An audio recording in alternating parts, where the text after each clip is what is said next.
চলো, বাইরে গাড়িতে সবাই ওয়েট করছে।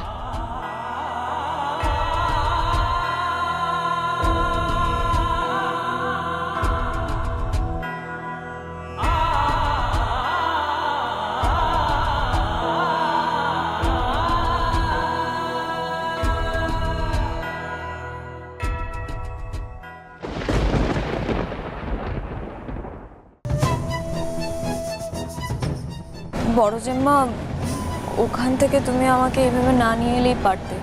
মানে তুমি ওখান থেকে আমায় আলাদা করে নিয়ে চলে এলে এটা নিয়ে কিন্তু পরে কথা উঠবে। বিহু এমনি এমনি তো তোমাকে এখানে আনেনি, নিশ্চয়ই তার পেছনে কোনো কারণ আছে।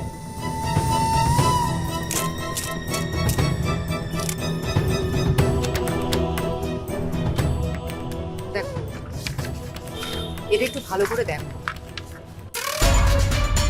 তুমি যে জোনাল চ্যাম্পিয়নশিপে যাবে তার ডিজাইনটা অলরেডি কিন্তু আমার কাছে চলে এসেছে। দেখো, পার্টিসিপেন্ট এরিয়া, এখানে তুমি থাকবে না, এখান থেকে তোমাকে গুলিটা করতে হবে। এই দেখো, এখানে দর্শকের আসন, এখানে লোকজন বসবে, আর এখানে চিফ গেস্ট থাকবে।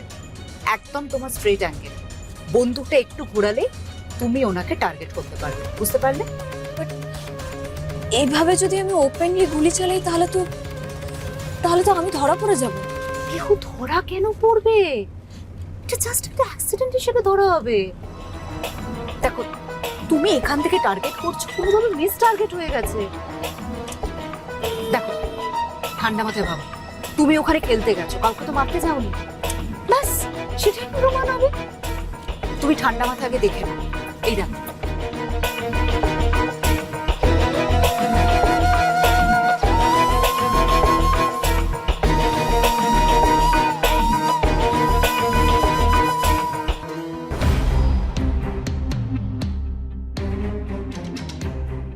তোরা তোর এই তো রাঙামুটি, আয় আয় ভেতরে আয়। বস না, এখানটাতে বস। তোমাকে বউ ভাতে নিয়ে যায়নি? না, আমি আর গেলাম না। আসলে বিহুকে কম্পিটিশনটাতে নাম দেওয়াচ্ছি তো, সমস্ত বিষয়টা আমি একটু ভালো করে বুঝে নিতে চাইছি। কোচ একজন থাকবে, কাল থেকেই আসবে, তবু আমি সবটা ভালো করে বুঝে নিতে চাই। তুই সবকিছু গুছিয়ে নিয়ে এসেছিস তো? বসো আগে, বসো বসো। দেখো, এই যে ভিডিওটা এখন আমি চালাবো, এটাতে কিভাবে শুটিং হয়, কিভাবে রেঞ্জ প্র্যাকটিস হয়, কোথায় হয়, সমস্ত ডিটেল রয়েছে, নিয়ম রয়েছে, সবটা দেখতে পাবে, ভালো করে বুঝে নেবে। হ্যাঁ, চালাই চালাই।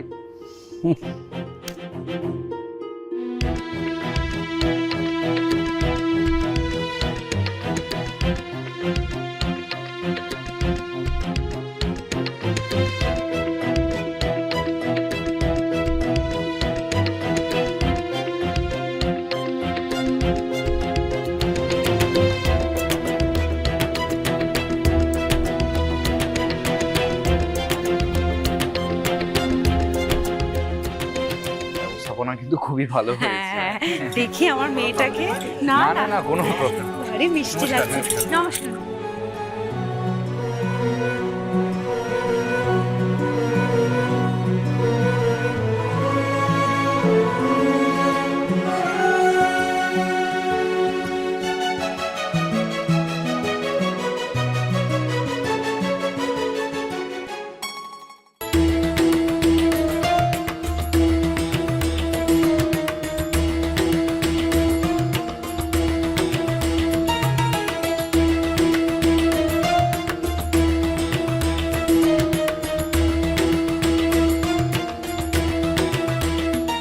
ভাই একটু এসো না।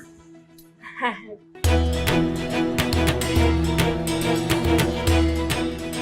বলছি যে ও কোথায় গেল দেখেছো? এখানেই তো ছিল একটু আগে। হ্যাঁ, বাট কাছাকাছি কোথাও আছে, কোথায় আর যাবে? এখানে ছিল কিছুক্ষণ আগে। ভালো করে বুঝতে পেরেছো তো ভিডিওটা? হ্যাঁ ঠিক তো? হ্যাঁ রে, বুঝতে পেরেছি। এটা কি জানো, এরকম একটা বন্দুক তোমাদেরকে নিতে হবে। তুমি বন্দুক দেখতে চেয়েছিলে, তাই আমি নিয়ে এসেছি একটা টয় গান। এটা ধরো, ওখানটা নয়, এখানটা ধরো, ধরো ধরো।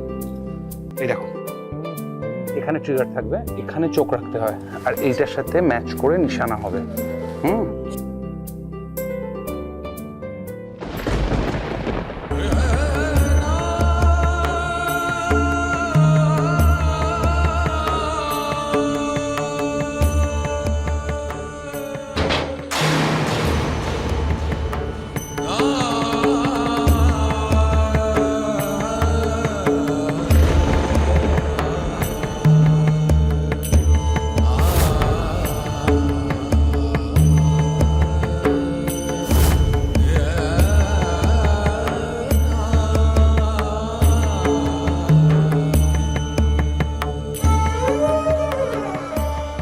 এ কি তুই চলে এলি?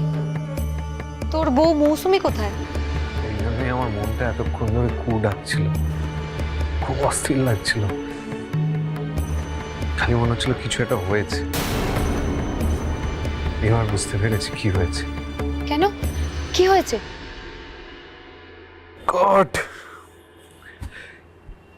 এই জন্যই তুমি আমাকে চিনেও না চেনার ভান করছো, তাই না?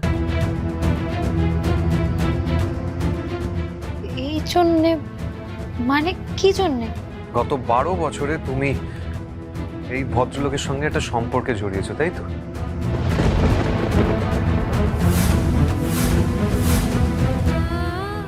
এসব কি বলছিস কি তুই? ঠিকই বলেছে, এই জন্যই তুমি আমাকে না চেনার ভান করছো। আপনি ভুল বুঝছেন একলব্য বাবু।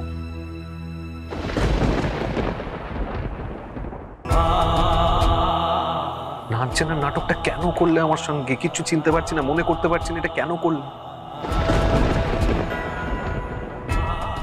সহজেই সম্পর্কের কথাটা সবার সামনে বলে দিতে পারতে। যা ভেবেছিলাম ঠিক তাই, ঠিকই আন্দাজ করেছিলাম। আপনি কিন্তু মারাত্মক ভুল করছেন একলব্য বাবু। ভুল? আপনার গাড়িটা আমাদের গাড়ির পাশ দিয়ে আসছিল, আপনি তার মানে এই বাড়িটা ফাঁকা আছে জেনে এই সুযোগটা নেওয়ার জন্য এখানে আসছিলেন, রাইট? থাম এবার, তুই কিন্তু রীতিমতো আমাদেরকে অপমানিত করছিস। তুই নিজে জানিস তুই কি বলছিস? ঠিকই বলছি, জেনে শুনেই বলছি। ছি রানুতি, তুমি এরকম জানলে আমি তোমার দিকে আর মুখ ফিরেও তাকাতাম না।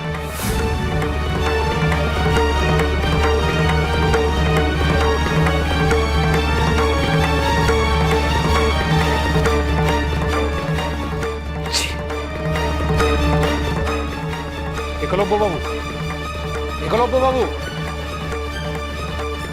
একলব্য বাবু, একলব্য বাবু, একলব্য বাবু।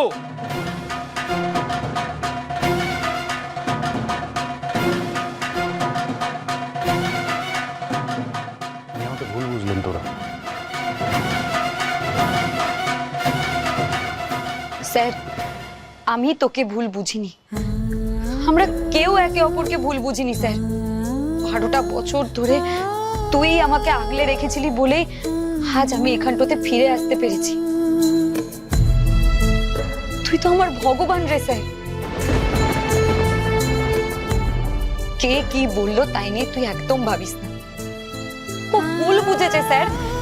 আরে আমার তো এখনো কিছু মনেই পড়েনি, আমি তো কিচ্ছু জানি না। দয়া করে তুই ওর কথায় কষ্ট পাস না স্যার।